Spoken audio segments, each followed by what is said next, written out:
Lundi 17 juillet, bonsoir à tous et bienvenue dans votre journal. À la une ce soir, une aide d'urgence pour les aidants familiaux en difficulté suite au retard de paiement de la CTM. Plusieurs familles étaient rassemblées ce matin devant le siège pour réclamer le versement de leurs prestations. La CTM s'engage à régulariser la situation d'ici la fin de la semaine. 12% des Martiniquais dans la catégorie fumeurs contre 31% dans l'Hexagone. La pratique est plus marginale chez nous, mais le vapotage augmente chez les jeunes. On fait le point tout à l'heure avec le dernier rapport de Santé publique France. Une vue à 360 degrés depuis la montagne Pelée jusqu'à la côte Caraïbe. On vous emmène à la découverte du Dôme, ce nouvel espace d'observation érigé aux prêcheurs. Une expérience unique en immersion avec la nature. Et puis de l'ombre à la lumière, qui est Eddy Michel Cademart, vainqueur du Tour cycliste 2024, celui qui a soulevé la coupe sans une seule victoire d'étape à son actif. Nous sommes allés à sa rencontre dans son quartier du Vauclin, où les habitants ont défilé toute la journée pour le féliciter.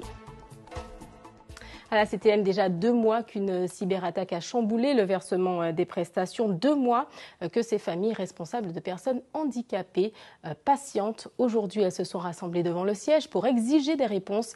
Elles ont finalement été reçues. Caroline Antich-Martin et Christelle Sivat. Peu nombreux mais déterminés.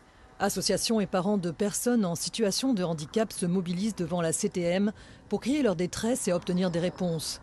Suite à la cyberattaque du 16 mai, les prestations compensatoires sont payées, certes, mais avec d'énormes retards. Nous, on est des aidants familiaux, c'est notre ressource financière. On ne travaille pas pour pouvoir s'occuper de nos enfants à temps plein.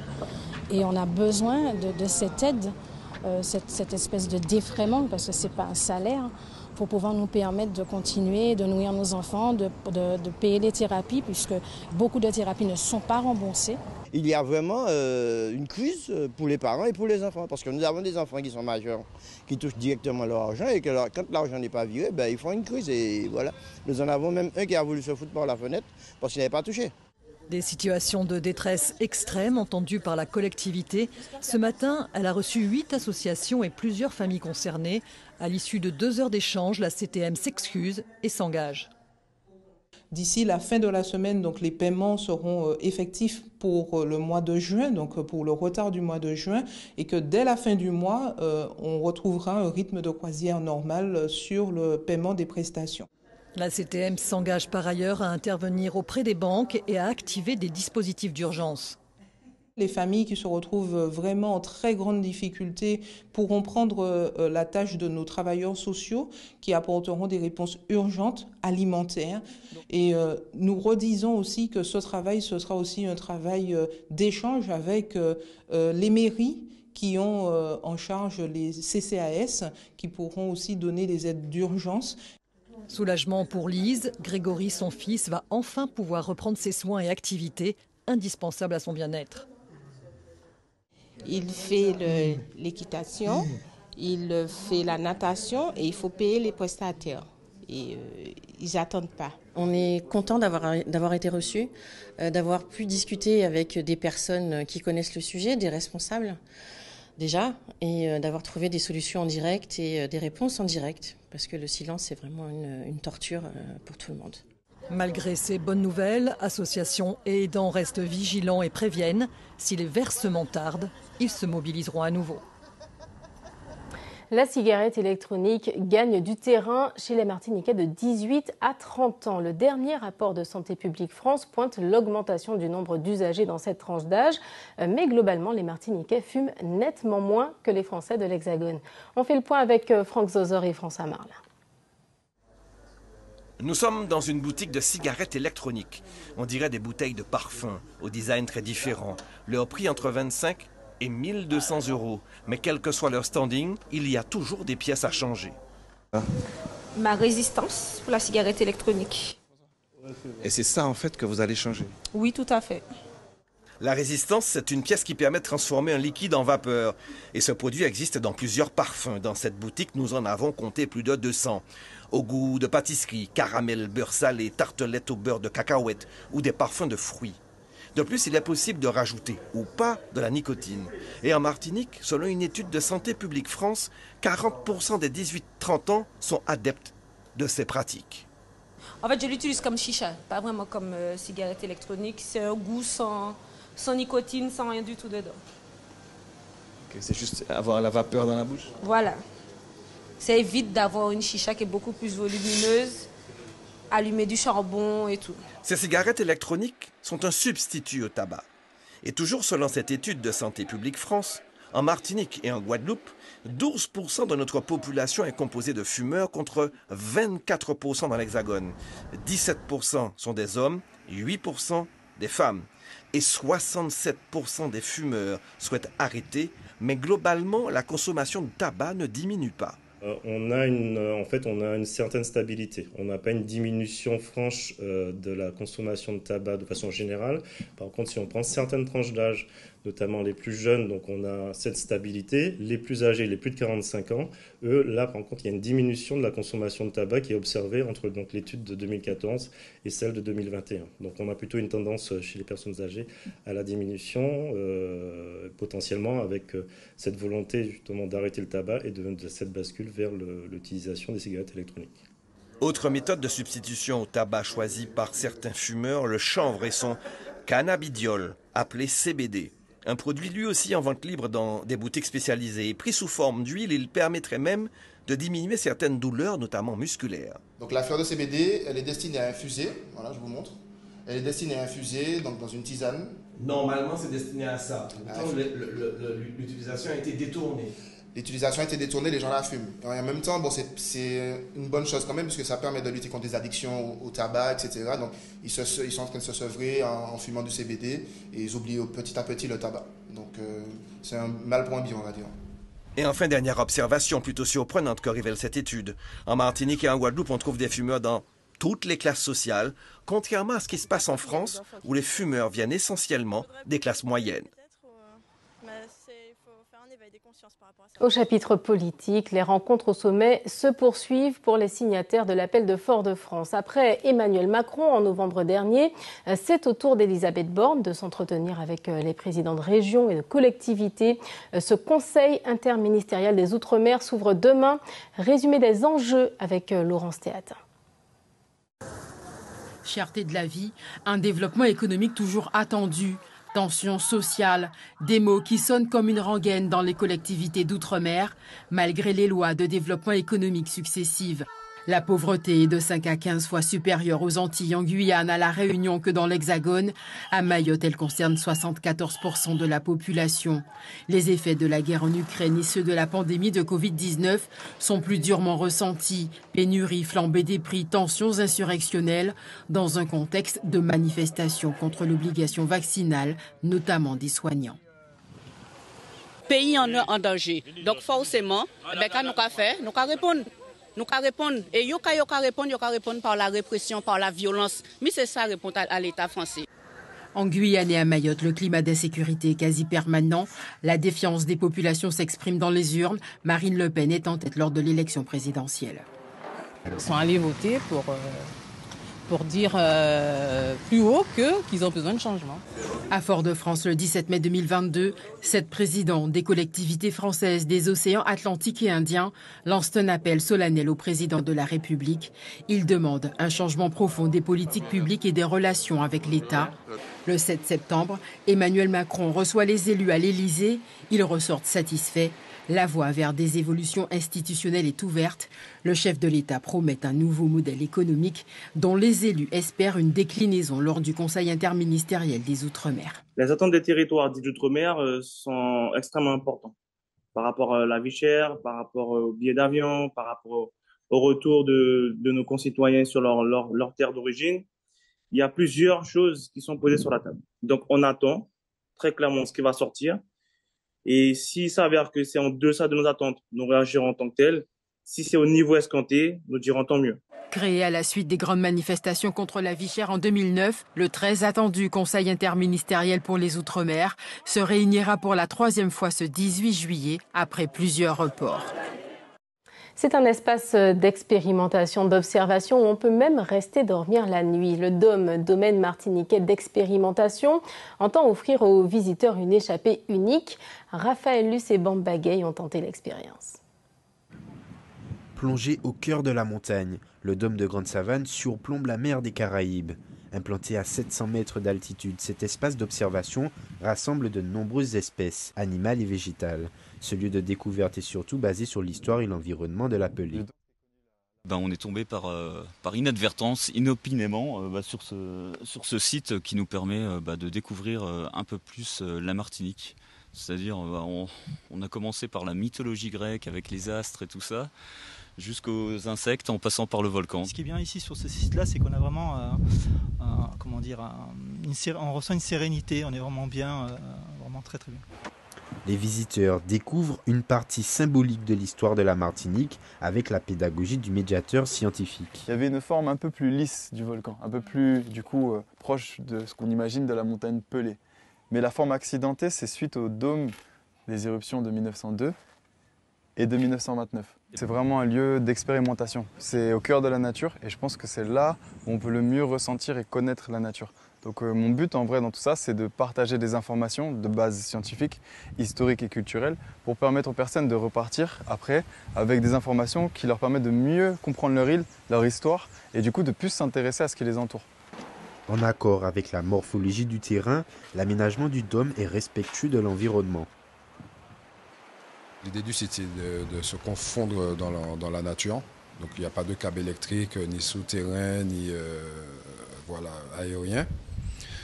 Et donc un système 100% autonome avec l'eau de pluie qui est puisée pour les WC et aussi pour tout ce qui est nettoyage et entretien du site. Prochainement, des logements seront disponibles pour celles et ceux qui souhaitent se déconnecter de la société. Près de 3 millions d'euros ont été dépensés pour ce nouvel outil pédagogique et culturel. Ouvert depuis le 1er mars, l'attractivité du site peine à décoller. On propose pas mal de choses, que ce soit un espace boutique, que ce soit toute la muséographie qu'il y a tout autour, la visite et encore le lieu. Parce qu'il faut savoir qu'on est aussi à 700 mètres au-dessus du niveau de la mer et on est vraiment dans un écrin de verdure, vraiment à flanc de montagne Pelée. Donc c'est vraiment un projet qui a pris du temps. Qui a pris du temps à mûrir, mais qui aujourd'hui est bien présent. Cet espace entièrement préservé a pour objectif de mettre en avant la richesse et l'histoire de la biodiversité martiniquaise. En sport à présent, c'était le jour d'après pour le vainqueur du Tour cycliste 2023, le Martiniquais Eddy Michel Cademart, 26 ans, celui qui a coiffé au poteau les professionnels internationaux sans une seule victoire d'étape à son actif. Imaginez la fierté de sa famille, de ses voisins. Ils ont défilé toute la journée chez lui au Vauclin pour le féliciter. Franck Edmond-Mariette et Stéphane Petitfrère. Nuit de courte durée pour Eddy Michel Cademart, ce grand champion. Depuis hier soir, il répond aux nombreux appels téléphoniques, mais aussi aux messages de félicitations. Le téléphone n'arrête pas de sonner aujourd'hui. Vraiment pas. Et ça. Depuis hier soir. Exactement. On a évité hier soir, mais là, ce matin, là, ça continue.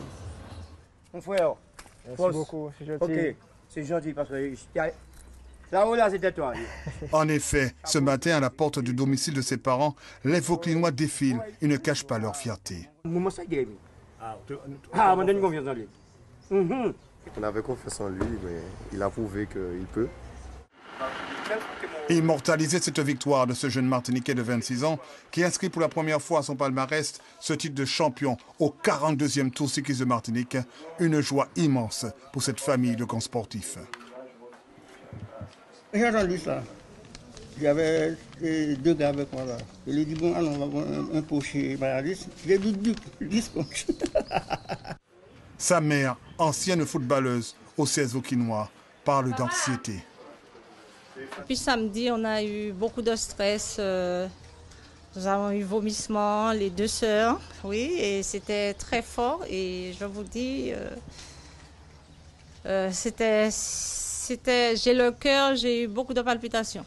On a un champion en Martinique, on a un champion au Vauclin. Je suis fière de mon fils et fière de la famille. Wow, j'ai la joie d'habiller un champion. C'est à écrire dans les annales. Un maillot jaune endossé à la dernière étape, mais aussi un titre de champion de Martinique, décroché brillamment à cette arrivée triomphale au Lamentin. Des étreintes significatives. Vainqueur. Beaucoup de joie, beaucoup d'émotions surtout, de voir qu'il a fait, qu'il a remporté le tour. C'était plus ça. Puis beaucoup d'entraînement, beaucoup d'heures d'entraînement, de jours Donc voilà, ça a payé. Et toi, Eddie, qu'est-ce que tu as ressenti quand tu as porté ton vélo comme ça à bout de bras? Ça a été une grosse satisfaction pour moi parce qu'après tout ce travail fourni durant la saison, en vrai, c'est parce que c'était un vélo de, on va dire, quand même 8 000 € que j'ai pas quand même écrasé. Champagne de circonstances pour ce champion qui redonne espoir à toute une génération de jeunes Martiniquais. Ouais, des bip bip. Au champion. En football, à présent, clap de fin sur la Gold Cup hier aux États-Unis.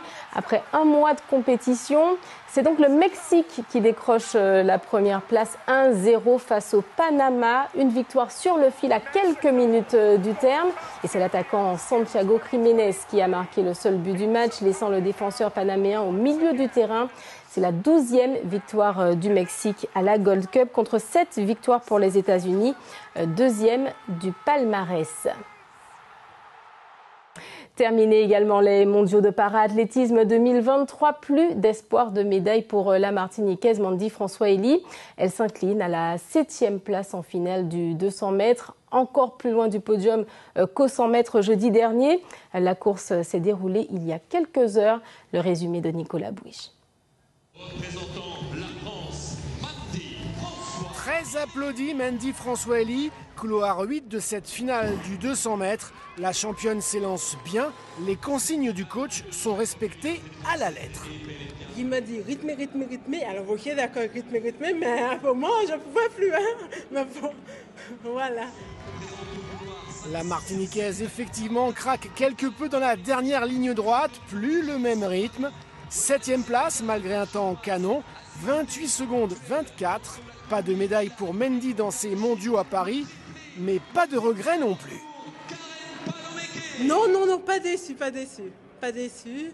J'ai remis le remontant, alors voilà, il y en a à regretter, alors voilà. Une nouvelle fois, Mandy a subi la loi de la Colombienne Palome Coué, 26 secondes 42, nouveau record du monde. Et du sport, il y en aura cette semaine sur notre territoire. La CTM, le CETOSMA et les ligues parcourent l'île pour proposer tout un panel d'activités. Cette caravane des sports entend nourrir l'intérêt des jeunes en vue des Jeux Olympiques 2024. À Saint-Pierre, le sport à découvrir cette semaine, c'est la voile. Edwin Eldéral et Corentin Billard. C'est parfait. Cap sur le nord-ouest de l'île. C'est dans le centre nautique de Saint-Pierre que les enfants sont invités à apprendre la voile. La dérive est bien enfoncée, vous avez mis l'élastique. Pendant toute la semaine, la discipline sera enseignée gratuitement à tous les jeunes inscrits à la caravane du sport. Ils avaient une petite appréhension au début, donc c'est normal. Mais petit à petit, ils prennent confiance. Ils se rendent compte qu'ils sont en sécurité, qu'il y a un bateau de sécurité, ils ont un gilet, ils sont équipés. Donc c'est justement mon travail de les mettre en sécurité, donc ça se passe très bien. Pour cette activité, ce sont entre 80 et 100 jeunes qui devraient participer. Cette nouvelle édition devrait accueillir 2000 jeunes sur tout le territoire, une première journée qui fait des heureux. C'est la première fois que je fais de la voile. Est-ce que tu as aimé? Oui. Moi aussi, c'est la première fois et c'est bien de diriger le bateau. J'ai appris à nager. On a fait de la natation et on a fait tout et ça nous a tous plu.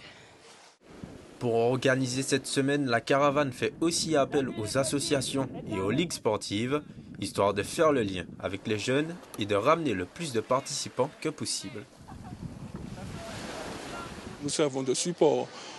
Et à travers les ligues, ce sont les associations sportives qui sont concernées puisqu'ils apportent leur technicité, leur expertise.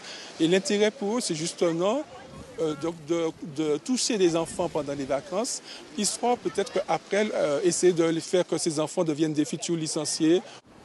Cette semaine de sport s'inscrit aussi dans un projet plus vaste, la promotion des Jeux Olympiques Paris 2024. La caravane Sport Jeunesse cette année s'inscrit dans le cadre du label Terre de Jeux. Donc label Terre de Jeux en perspective des Jeux Olympiques 2024. Donc l'objectif est véritablement en fait, à travers ce label, de renforcer et de densifier le sport. 25 activités sportives dont la voile seront dispensées sur tout le territoire. L'événement prendra fin le 21 juillet prochain. C'est la dernière semaine pour le Festival culturel de Fort-de-France. Les spectacles et animations culturelles se poursuivent jusqu'à dimanche. Hier, c'est un vibrant hommage à Loulou Boislaville qui a fait résonner le Grand Carbet sous la houlette des membres du ballet de Martinique. Céline Ferriag, Ralph Tamar ou encore Robert Mavounzi ont repris les plus grands tubes de l'auteur-compositeur disparu le 15 mars 2000. Un retour en images avec Dominique Legros et Bamba Gueye. Joseph, mon cher fils, l'âme de Loulou Boislaville a sans doute plané au-dessus du Grand Carbet. C'était même presque Noël. Quelques chansons de l'immense auteur-compositeur sont passées en revue. Un hommage que les héritiers de cette culture musicale plutôt riche n'auraient manqué pour rien au monde. Étant petit gosse, c'est lui qui maintenait notre tradition de Noël à Martinique, qu'on entendait sur les ondes et qui nous inspirait, qui nous donnait envie de faire. Pas d'hommage à Loulou sans Dani, sa fille, celle qu'on appelle affectueusement Zaza. Toujours dotée d'une énergie débordante, elle aussi honore celui qui lui a tracé le chemin vers la musique.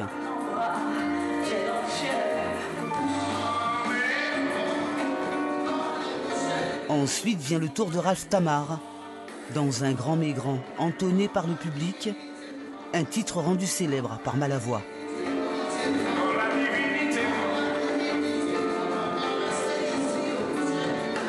Il a fait la Martinique voyager sans bouger du pays. Ça, c'est formidable. Pourquoi? Parce qu'il y avait les bateaux de croisière qui venaient. Et le groupe folklorique jouait sur tous les bateaux. Donc je ne sais pas, il y en avait à peu près, je sais pas, il y avait 400 représentations par an de toutes les nationalités possibles et imaginables. Et donc voilà, ça a commencé comme ça. Mais Loulou Boislaville, c'est aussi la danse, le folklore. Également animateur, il était le témoin et le porte-parole de l'actualité sociale du pays. Des années durant, il a porté et formé les danseurs du groupe folklorique martiniquais, devenu le Grand Ballet de Martinique.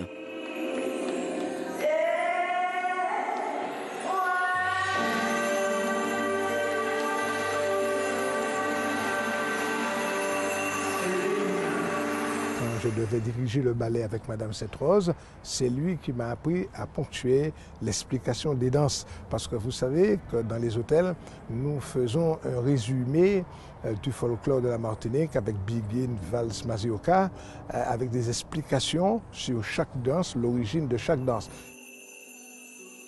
Chanté en temps longtemps. Un hommage à Loulou Boislaville dans le cadre du 52e Festival culturel de Fort-de-France. Car une légende ne meurt jamais.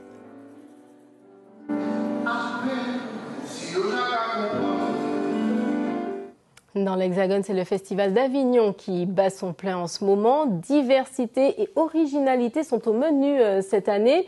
Effet direct de l'arrivée du Portugais Thiago Rodrigues aux commandes. C'est l'aubaine pour l'actrice martiniquaise Daniely Francisque qui a trouvé un terrain d'expression pour son tout nouveau spectacle intitulé Ampawa.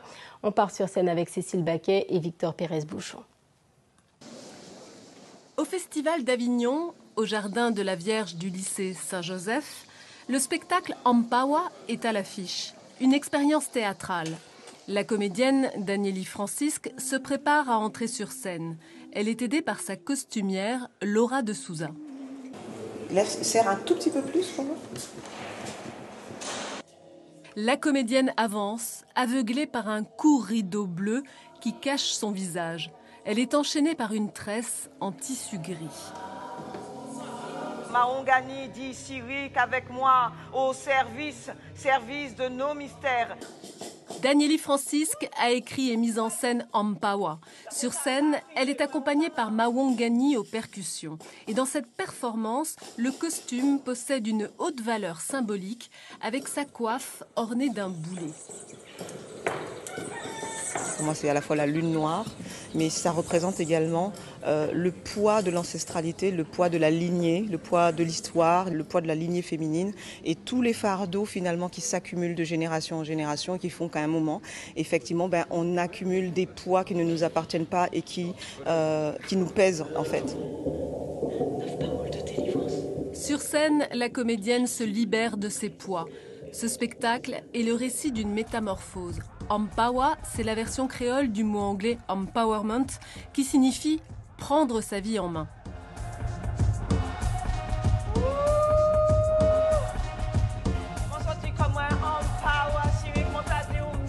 Empawa, c'est laisser les peaux d'hier et accepter les peaux d'aujourd'hui. Donc le renouveau, accepter des choses, les laisser derrière pour pouvoir mieux avancer. C'est un peu ça l'idée.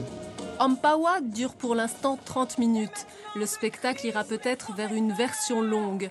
En attendant, figurer dans le IN à Avignon, le programme officiel, c'est déjà une belle reconnaissance pour le travail de Daniélie Francisque. Et voilà, c'est la fin de votre journal local. Je vous en rappelle le titre principal, des réponses pour les familles en attente de versement de prestations de la CTM. Après une manifestation ce matin devant le siège, elles ont enfin été reçues. La CTM s'engage à régulariser les retards d'ici la fin de la semaine. Voilà pour l'actualité locale. Je vous retrouve dans quelques instants pour le journal national et international. À tout de suite.